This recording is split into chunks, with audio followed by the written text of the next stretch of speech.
ideas, inspiration, innovation. This is The Game Changer. And now here's your host, Chicky Fitzgerald. Welcome to the 2023 inaugural show for The Game Changer, and I am so excited because we are launching a new series called the Philanthropist Series. And this isn't just people who give money. This is about people who give their time and their talents, of course, their treasures. You know, we know that that's important for nonprofit work.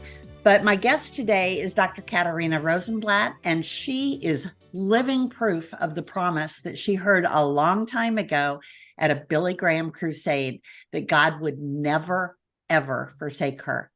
Katarina has a PhD in conflict analysis and resolution, graduate and law degree in intercultural human rights.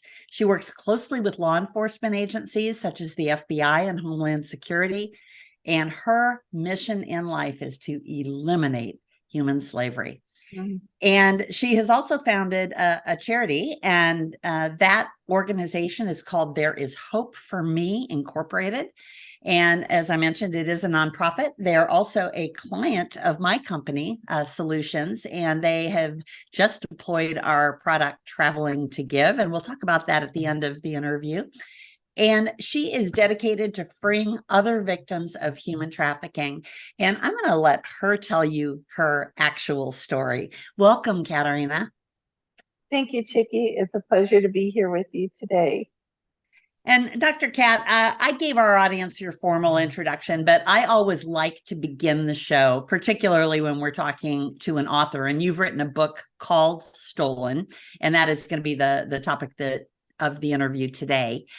And I always like to ask this question: why this book and why now? That's a great question. And thank you again for having me on your show. And I just think you're amazing, all that you do. So trafficking is something that happens everywhere, every day, in America and internationally. But not everybody is willing to tackle the subject. So I want to thank you for being willing to tackle it. It is sometimes has a misconception that trafficking only happens over there or overseas. I think with the movie Sound of Freedom coming out, it was definitely a timely piece.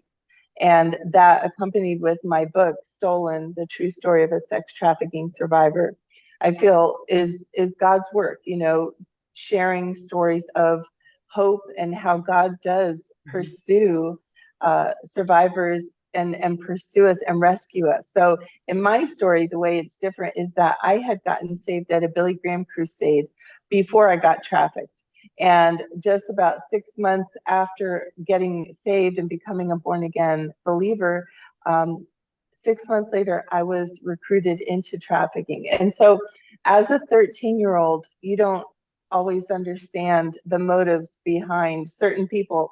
And so the first trafficking ring was at a hotel in Miami Beach. And this girl, this older girl, her name is Mary, she recruited me. And what we see now in the work that I do, a lot of children are recruited through peer-to-peer recruitment. We go into schools and we share our survivor stories. And as a result, those who've been affected by human trafficking come forward and want to talk with us. And so even tomorrow, I'm going to a school program to share my story.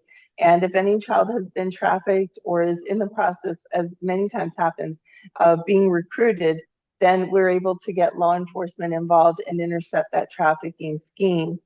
But if we don't go in and tell them, how will they know? And so that is our call.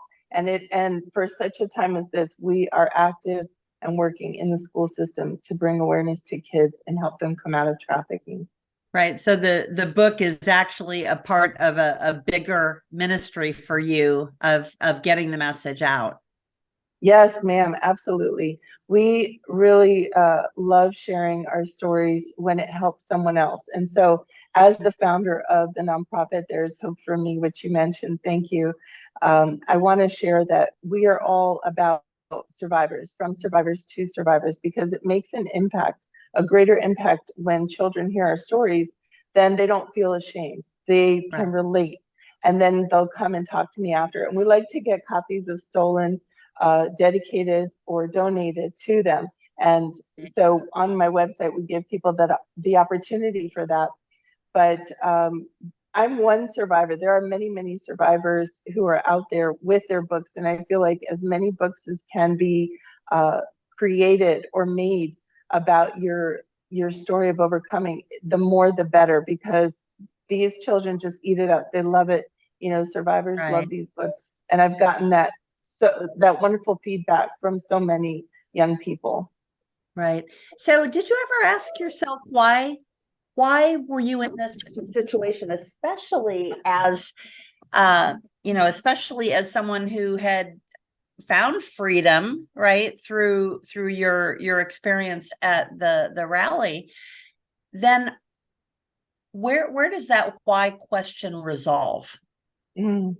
Yeah, that's very important, because even though we're born again, you know, when we make that decision to receive Jesus, we still have to deal with this world. And there are perpetrators who are doing evil in spite of the goodness of God.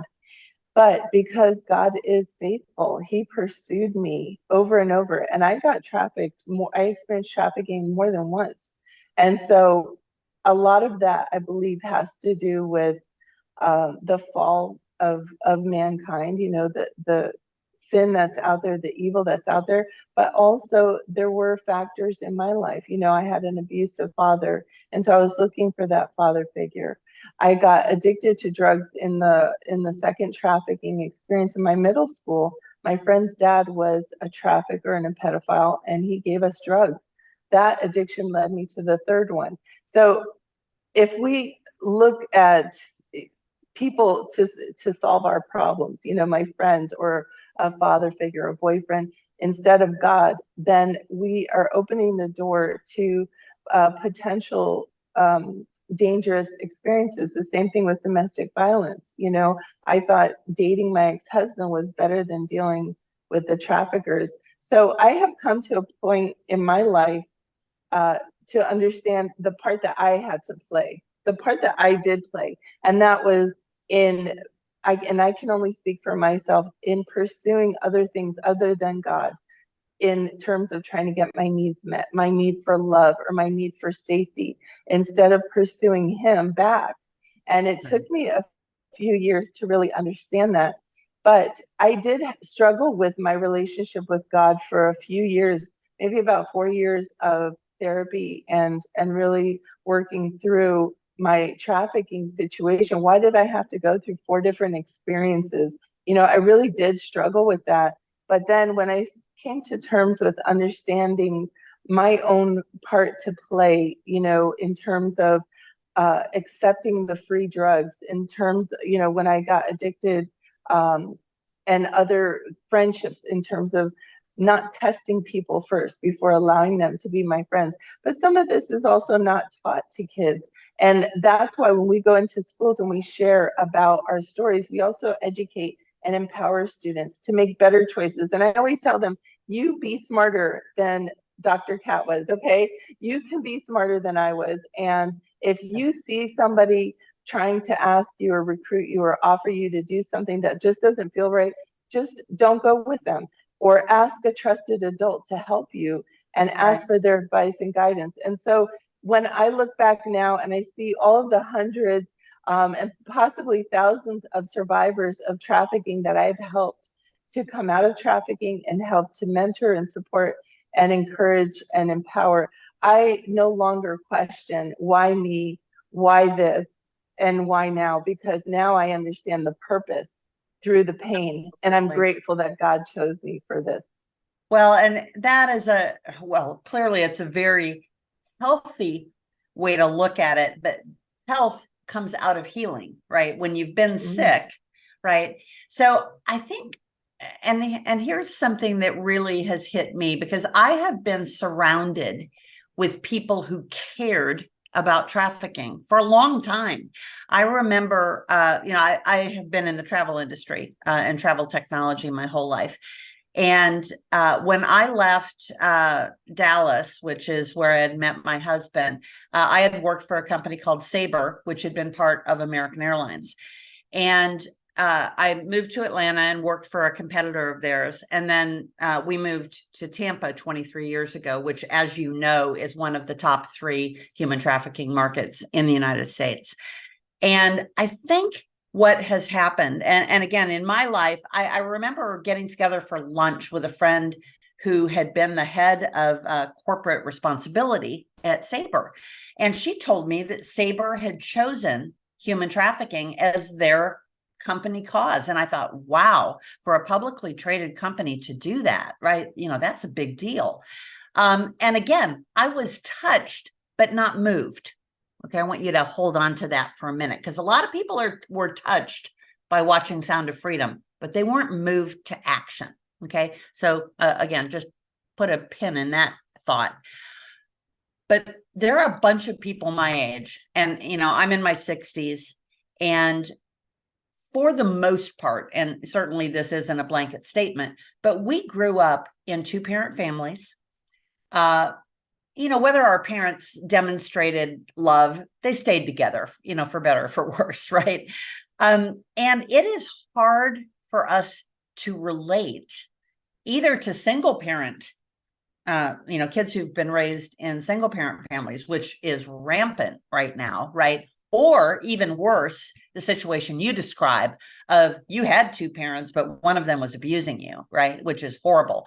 So the whole "you can call me daddy," right, environment where, said in a way that does make you somehow feel safe and loved, but then turns into something awful, right, is how many of these girls are pulled in. So to move someone in my age group, and again, it's a pretty broad age group who were raised in 2-parent families, you have to first help us understand that that's a real thing, right? That abuse, now I am astounded at the numbers of people who are abused by family members, right? Whether it's their father or, a brother or whatever. So why don't you talk to me a little bit about that? You've already talked a little bit about how the friend pulled you in and, made it sound appealing, obviously. So how about this daddy thing? Let's focus on that a little bit. Yeah, absolutely. I think fathers are a pivotal piece in protecting children from trafficking by being in their child's life. If the marriage doesn't work, but they are still very connected, the connectedness, the relationship to the child is what makes the difference. And really, it only takes one person to love that child and give them a sense of security that is going to be a stronger bond than the trauma bond that's created with the trafficker. But unfortunately, if you don't have that bond and you don't have someone who's constantly involved in your life, checking on you, checking your social media, making sure that you are, as a safe child, using the internet wisely, then they are vulnerable to being recruited either through a daddy hole, through a false friendship, false relationship, even false employment for labor trafficking. You mentioned Dallas, so I'll tell you this. How does it move someone when in Texas, 36,000 children went missing last year? 36,000 children went missing in the state of Texas. Now, out of that, 85% are believed to have been runaway and exploited youth. That is an awful lot of children, 30,000 plus children who are being trafficked in 1 year in one state. And if we calculated every state in America, I am sure that it is just an astounding, overwhelming number. And so unfortunately, people don't realize how prevalent this is. Right. When I've done my school talks, I found that 1 in 3 middle schoolers were being recruited and 1 in 9 high schoolers, and 30% are boys. So it's important for people to understand that if this has not affected you yet, there's still time because it's growing exponentially, unfortunately. Yeah, absolutely. And I learned a lot about the Texas situation actually long after I left Dallas, because my business partner, one of my co-founders in solutions with the Traveling to Give product, was the CEO of a trafficking group in Dallas called Traffic 911. And they actually raised $3 million from the state of Texas to work hand in hand with law enforcement there to actually stem, what causes trafficking, right? Because there are a lot of organizations that do the rescue side of things, but and this is one thing that was very loud and clear in the movie Sound of Freedom, was there is a constant stream of people who will consume, the sex trafficked child, right? And more so even than, prostitutes on the street who are adults and who can make, reasonable decisions. A 13-year-old can't even begin. Now, I know your story took some really, really dark turns. And, you've already talked about the drugs and, that you actually went in and out of trafficking multiple times. But at one point you were left to die, right? Oh, yes. About that. So the first trafficking experience I had, I was 13 years old. As you mentioned, I was vulnerable, naive, and of course people can get the book stolen for the full story. But Mary and this trafficking ring that was networked in the hotel, they did not have good intentions, and so she tried to sell me to a sex tourist for $550, just like in the Sound of Freedom. I was asked to wear a white dress and I was going to be the bride in this game. And I trusted Mary. I really thought she had the best intentions for me. Like the little girl in that movie, she was 2 years younger than me. And she thought she was going to be a model. I thought we were going to play a game, and I trusted Mary, and I went up into the stairwell to meet her. And that could have been the last time I saw my mom, but for God. And so that's where the difference is from the Sound of Freedom to my story and my book, is that Jesus was with me, even as a victim of this crime, in the midst of being trafficked and being stolen. God was with me in that hotel room. And I remember when they began to negotiate my price, the Holy Spirit was inside of me, prompting me to stand up for myself. And that began my fight against human trafficking. Even though the John got mad, he kicked us out of the room. I didn't go along with smoking the pot because weed is a gateway drug to trafficking. And so he got mad and kicked us out. And Mary, who was my recruiter and I thought my friend, was not. She became very angry and she said I had to make this up to her because I just made her lose money. That's what it's about for them. And so the next day they lured me to a waiting car, and forced me inside and drove me away to what they planned was going to be my death. And so they took me to a gravel parking lot and told me if I ever wanted to see my mom again, then I needed to take this pill. And I desperately wanted to see my mom. At 13, I was scared and I didn't know what I had just done, taking this friendship and turning the corner, and there was a car waiting. Well, once I took the pill, they left me on the side of the road. They didn't have any care or concern. These people don't have a conscience. And so that could have been the end of it. But God spoke to my heart. I thought I was going to die there at 13. And God spoke to my heart and said, get up and walk. And with a very, very strong feeling in my heart and a sense that something bigger than me was calling me to live, was willing me to live. And I just started dozing off. And when I felt God telling me that, I got up and I said, help me. And 13, I didn't have church. I had only gotten saved just a few months before at this Billy Graham crusade, which I recently reconnected with Billy Graham's grandson, Boz Tavidian, and he said, I was working at that crusade when you got saved in South Florida. And that was really neat to see the timeline, because then just a few, maybe 6 or 8 months later, I got recruited. But that decision stuck, and God was with me, and he allowed me to get to the payphone and dial 0 and call my mom, and get to an operator who called my mom in the hotel room, and she was able to find me on the side of the road. And so yes, my mom rescued me, But first, I had God there with me. And that's the same God that I share with all of these children, nationwide, worldwide, as many as I can reach and tell about the love of God and the love of Jesus and the plan that God has for them.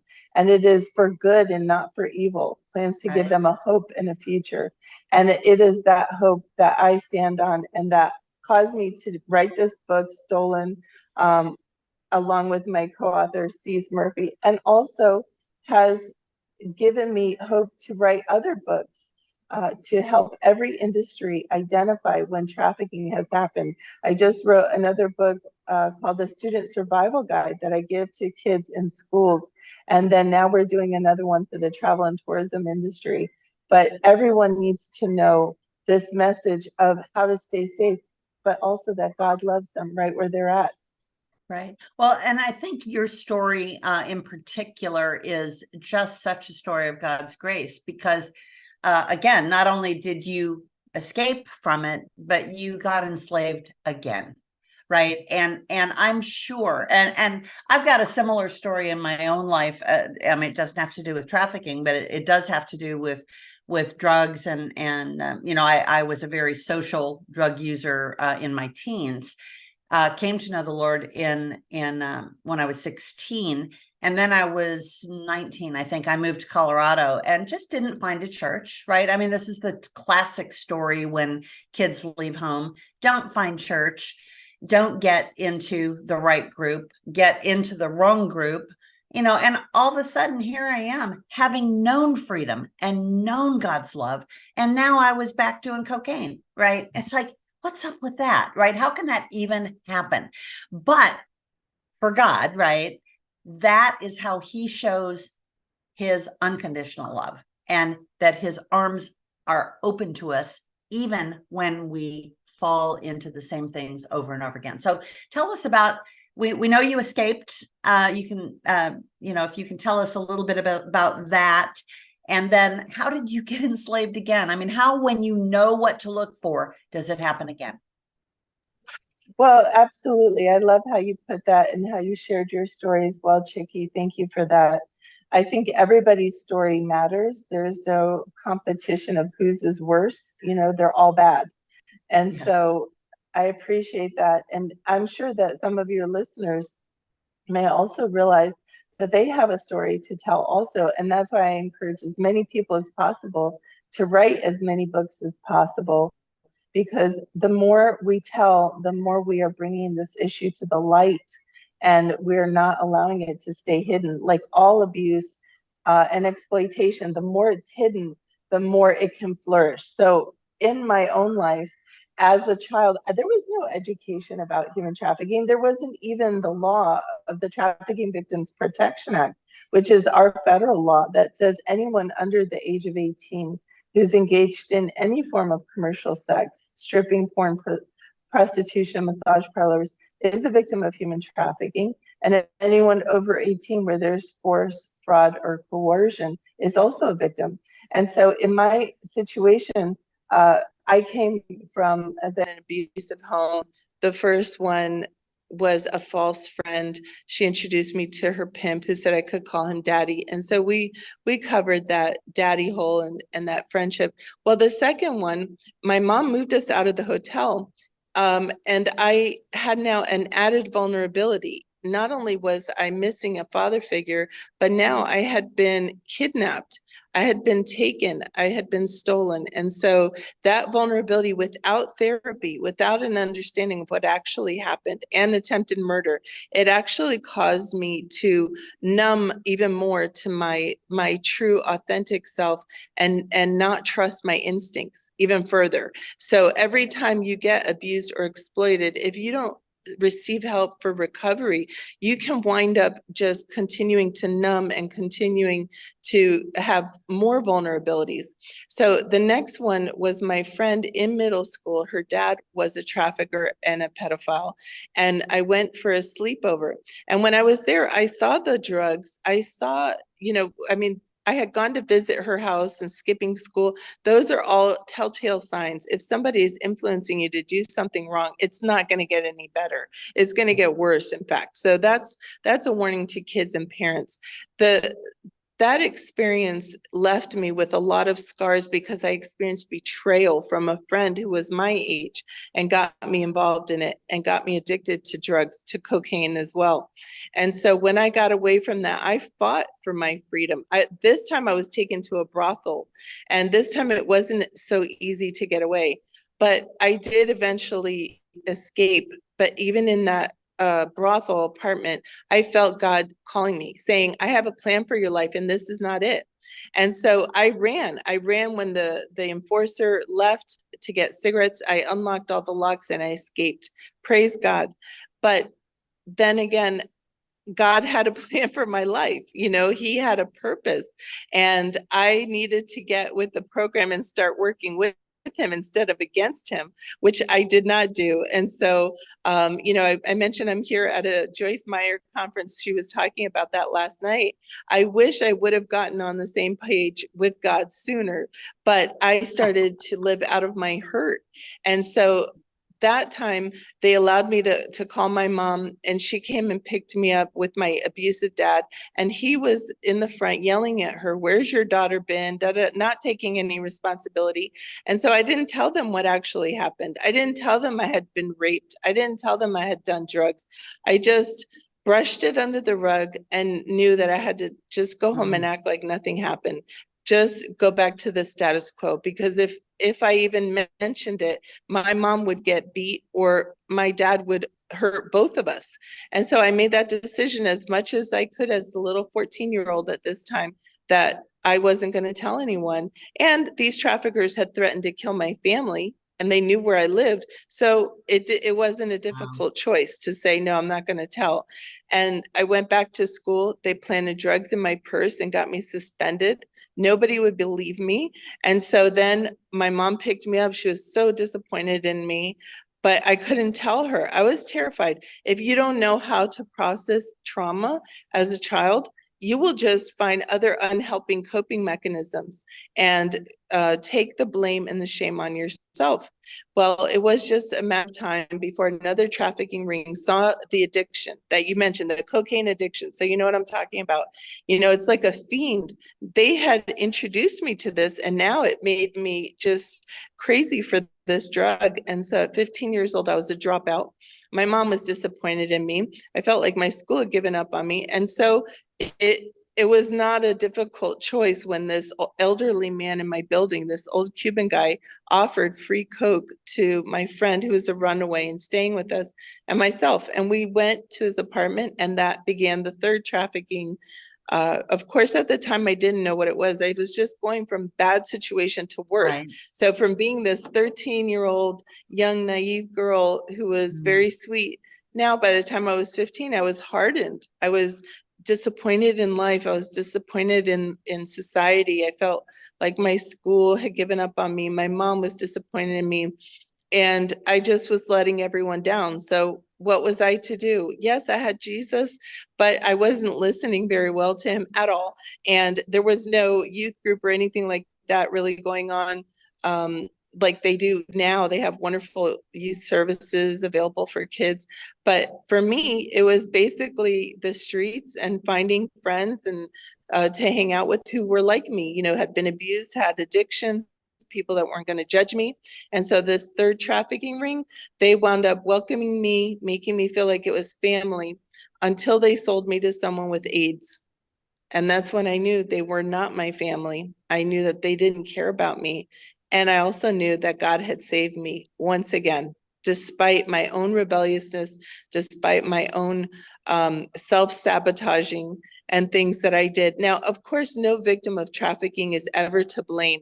This has been my own journey that I have had to take responsibility for my part so that I can learn to overcome and learn how to avoid those type of personalities and those type of people who mean me harm and not good. Even as an adult survivor leader, there are still people who have and will try to exploit you if you let them know that you have any kind of victimization in your past. So Right. it is something we have to guard against. Exactly. So talk to me a little bit about boundaries, right? Because you've woven a number of things into the story. We know that you were married at one point. We know that you actually went to law school, right? But you first had to learn how to lay those boundaries out, because you can't make the break, right, until you have a solid foundation to move on. And as long as people mean you harm, you really do have to create those boundaries. I mean, it's not physical like a fence, but it is. It's guarding your heart, guarding your mind, and guarding your memories, right? And again, the point I was trying to make earlier about people like me, who I had a lovely childhood. I mean, my dad worked a lot. He was a pastor. My mom, worked as a teacher, but I had loving, unconditional love parents who modeled Jesus to me my whole life. Amen. So me hearing not just about your story of trafficking, but the things at home and the things at school. My kids are in their 20s, but I know we've got people listening to this show who are, maybe their child did skip out of school last week and they're wondering if there's something that they need to be aware of. Or, and I've got an older daughter who was the nanny to my two kids, and she was telling me the other day, I want to get to know my grandkids better. She's got two kids. They're not our biological grandchildren, but they call us grandma and grandpa. And they're, I think, 8 and 10 or 9 and 11, in that range. And they've never spent the night at our house. And I asked her about it the other day. And she said they've never spent the night at anybody's house but our house. And I said, well, I can understand that, of why you wouldn't let them stay with friends. I really do get that, because I've heard so many stories like yours, Dr. Kat. But she is going to let them spend the night with me, right? Because there isn't fear there, because she does know us, right? And there isn't a worry about, a grandfather who's going to abuse the child. But talk to us just a little bit about boundaries and how you got to the place of freedom where you could go to law school and you could declare your emancipation proclamation from slavery, right? Because it's every bit as real as the slavery that we read about in our history textbooks. In fact, even more so, because it's a bigger problem than that slavery ever was, in the sheer numbers. Yes, you're absolutely right, Chicky. So with my dream was always to become a doctor or a lawyer, and coming from a Jewish background, that was just ingrained to me early on. And so going back to college was a dream come true. I was married and my ex-husband was abusive. And so when I sought my first degree, it was a challenge for him to allow me to do that. So I was fighting a personal battle as well, even in the domestic violence. But when I finally broke free from that 20-year abusive marriage, that's when I really found peace in my life and strength, because I was able to overcome that. And I started my doctorate, and that was just too much for my ex to handle. So when I finished my PhD, that was a great accomplishment, but I had always wanted to go to law school. I had been diagnosed then a few years after my doctorate. I got diagnosed with cancer. And it was that diagnosis that I just cried out to God and said, I need to know that you still have a purpose for me. And he showed me to apply to this law school in California, Trinity, which was a Christian law school. I did my undergrad with them, and I got 50% off, and they gave me an acceptance letter. They prayed with me before I went to surgery and submitted my application that day. And thank God they got all the cancer out, and I was able to then move to California and start law school. But I also had the battle of my ex-husband and his family constantly trying to attack me. And so I did feel like I needed to gain this knowledge so that I can fight for them and fight for others. Fight against them and fight for others who were experiencing human trafficking and domestic violence. And so when I went to law school, I really learned a lot. I became a second-year law student on the moot court team. And all of those things did lay a foundation of knowledge so that I know what my rights are And I know that I deserve dignity and respect, which is something not a lot of people realize when you've been victimized so much in your life. But the foundation that you said is so, so important, Chicky, because even after all of these different victimizations, I still needed to get to a place of stability and foundation. And it was realizing that any kind of unhealthy or abusive or toxic relationship in my life would cause me to not have that stability. I needed to make some changes. And so as a result, I did, and I was able to overcome some additional challenges, which I think there's another book coming out with my story. But for right now, that is a word of wisdom, is get to a place of stability. Right. Get to a place of stability, even if it's just, getting employment or housing or something where you don't have people causing chaos in your life.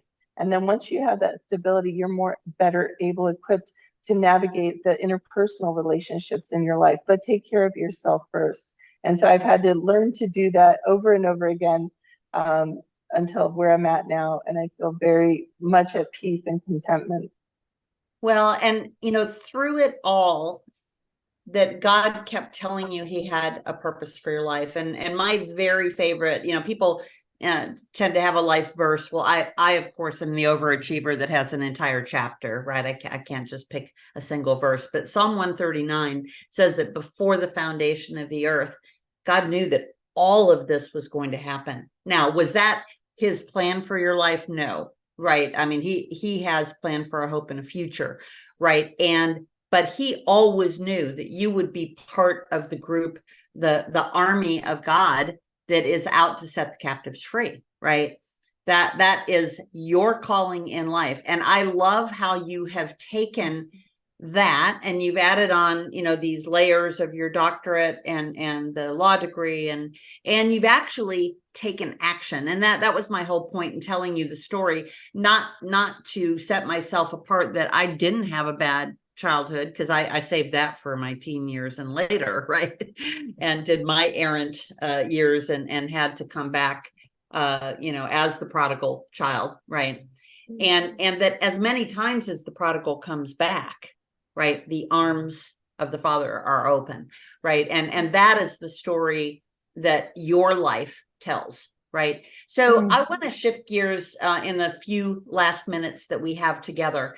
And you are running a nonprofit, and clearly every day nonprofits have to raise money so that they can do what they need to do, right? And so we got together because your nonprofit is deploying our tool as part of your fundraising strategy, and our tool is called TravelingToGive. And thank you so much for putting that on your website. And I want to call our listeners who this story is foreign to you. Maybe you've heard about human trafficking, but people in good company don't talk about things like that, right, in your world. And I want to call you from being touched by this to take action. And so what we are trying to do as a company, I'm a tech CEO and we have a technology product. But what we believe we are called to is to turn everyday travelers into philanthropists, right? Because everybody's traveling all the time for lots of reasons. My sister is going through cancer treatment, in a few weeks I'll be going out, and I, probably should stay nearby the hospital where she's having chemo, right? So finding a hotel nearby. And so, or going, to a concert, or going to a play, or going to stay with friends, or going to a wedding, whatever those things are. What if those things could allow you to give in such a way that you're not just touched, but you're taking action? So I want to know, Dr. Kat, what does the word philanthropist mean to you? Yes, I think philanthropist is exactly what you're talking about with TravelingToGive. It's giving of your time, talents, and treasures.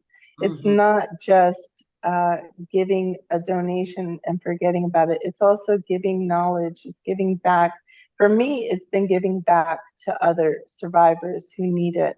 As I mentioned, we're going out into the schools, and these schools don't always have a budget. So we have to go out and just raise our own resources to be able to share our stories, to be able to help kids get out of trafficking, safe rescue, if you will, because we Yes. do work with law enforcement. We make sure that they're safe and that they have a safe home life, or if they need to be relocated to a safe house or a safe foster home, then we assist in that.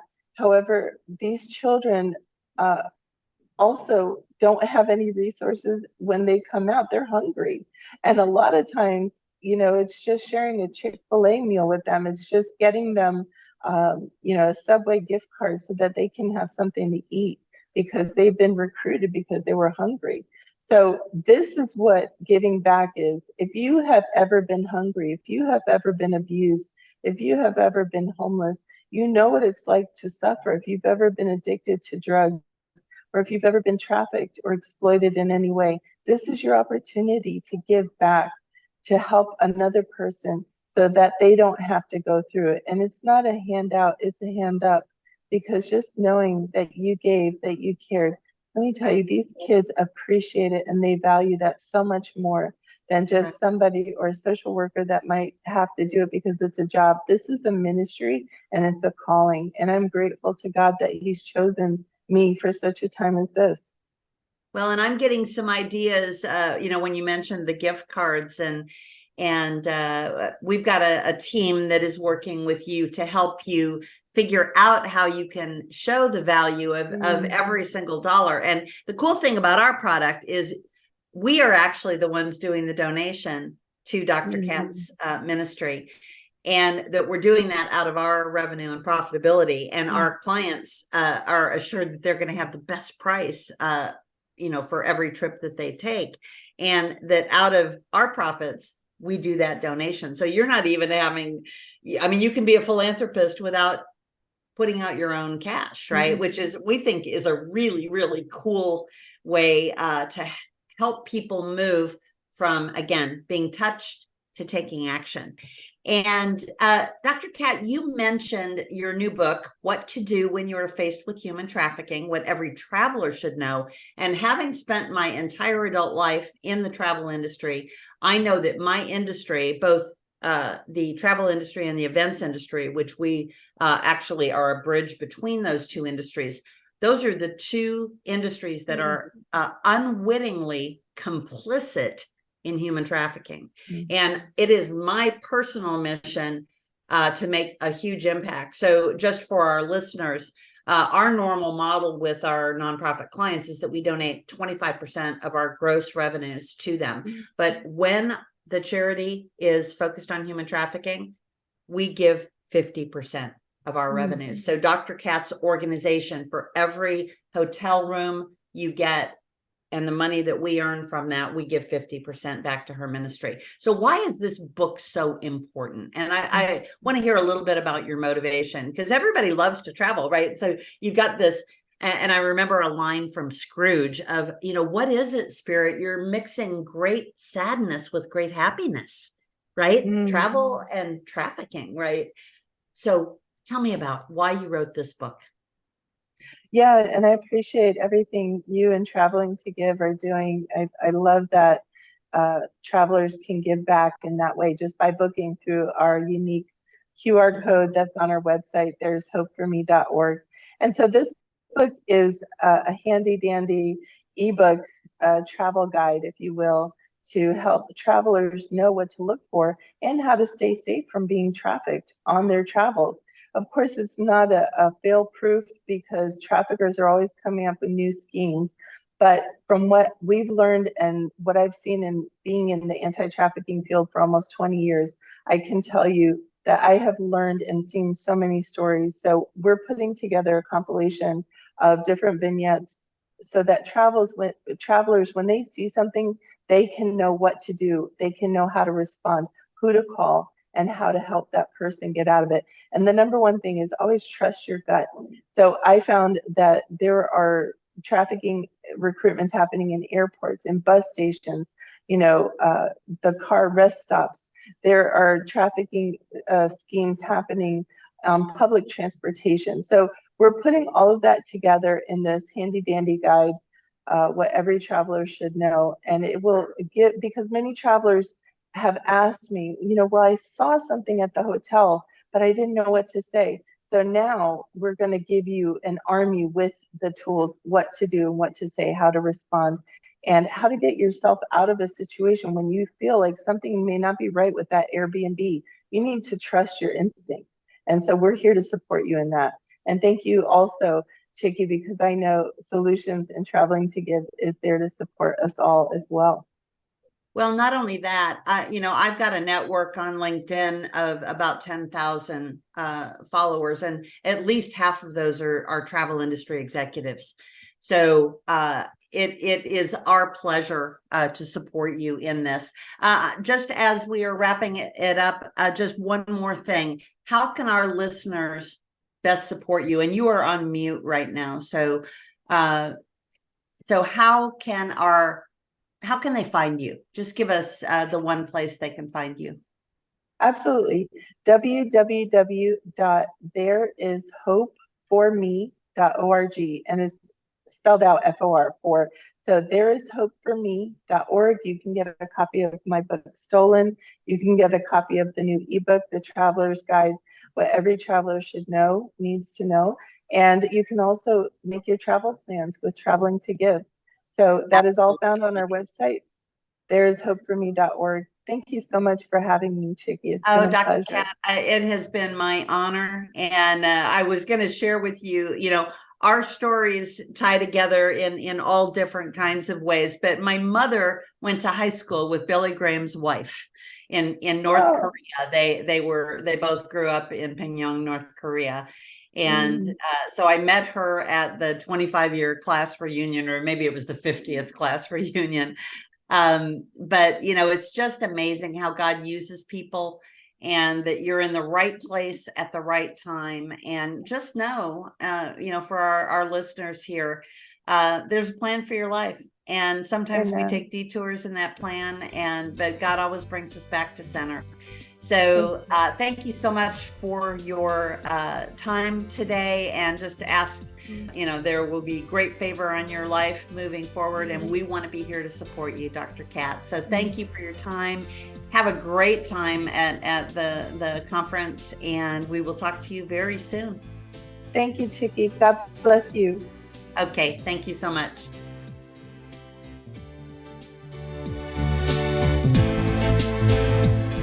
You've been listening to The Game Changer. Ideas, inspiration, innovation with Chicky Fitzgerald.